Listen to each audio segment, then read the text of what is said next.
ഒരുപാട് നിറയായിട്ട് കാണും. ഞാൻ കാണിച്ചു തരാം കേട്ടോ. നല്ല ഭംഗിയാണ്.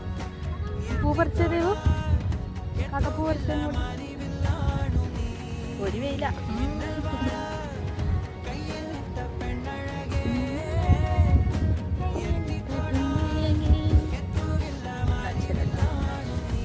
കാക്കപ്പൂവ് എന്ന് പറയുന്ന പൂവ് കാണാത്ത ആൾക്കാരുണ്ടെങ്കിൽ ജസ്റ്റ് കണ്ടോട്ടെ എന്ന് വെച്ചിട്ട് ഇപ്പോൾ കാണിച്ചു.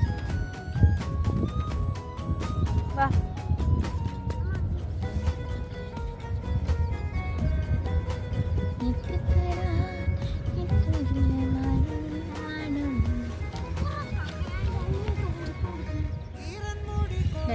ഇതാണ് കാക്കപ്പൂ. ക്ലിയർ ഉണ്ടോ?